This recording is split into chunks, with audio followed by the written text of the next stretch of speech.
100-year partnership between the British and Nepalese people. It is a pleasure to be able to speak to you at the conclusion of my official tour of Nepal to celebrate this milestone. At the start of this visit, I said that I'd hoped to shine a spotlight on the resilience and resolve of the people of Nepal. Nearly a year on from the earthquakes that took so many lives, I wanted to pay my respects. But also, I wanted to show that this country was open for business and has so much to offer. The people I've met on this journey have made this goal so easy.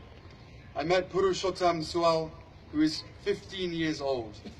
He is the chairperson of the community committee at Bayasi camp, where 80 families are living after losing their homes in last year's earthquake.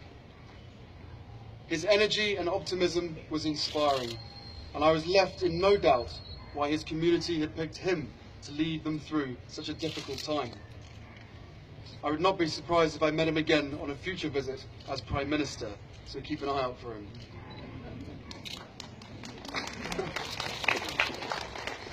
I also met Mrs. Mangali Gurung Tamang, an 86-year-old Gurkha widow living in the remote village of Liorani.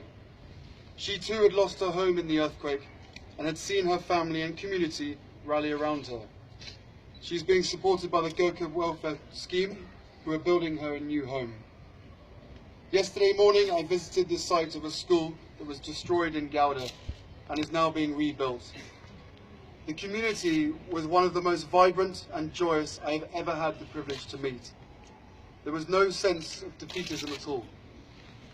I saw a lesson in a makeshift classroom and even played a game of volleyball against the backdrop of the Himalayas before being covered in red paint to mark Holi.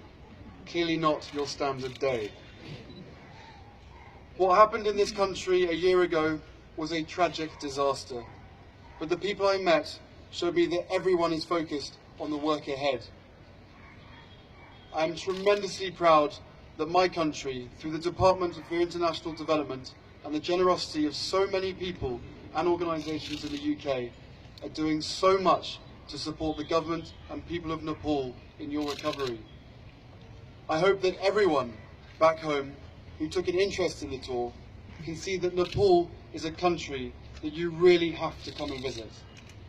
You have to come and see the World Heritage Sites like Patan Durbar Square and be inspired by Nepal's history.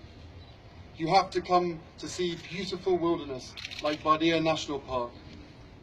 The work there is an example to the rest of the world of how the conservation battle can be won, through the cooperation of communities, park staff and the military.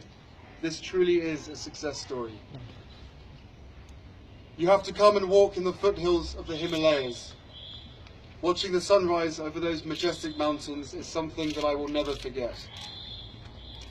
But most of all, you have to come to meet the people of Nepal. I have rarely in my life felt as welcomed as I have over the past few days. If anything, I may have been a bit too welcome. This tikka is here to stay.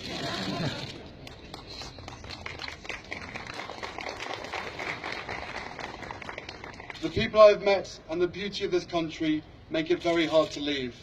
Thankfully, however, I'm not leaving just yet. I'll be spending the next 6 days in a remote village with a charity called Team Rubicon. The team I'm joining will be working with the community to rebuild a school damaged in the earthquake. I'm so grateful to have this opportunity at the end of my official tour to do my small bit to help this beautiful country. Thank you all for coming this evening. I can't wait to see you all again over the coming years. Dhanyavad.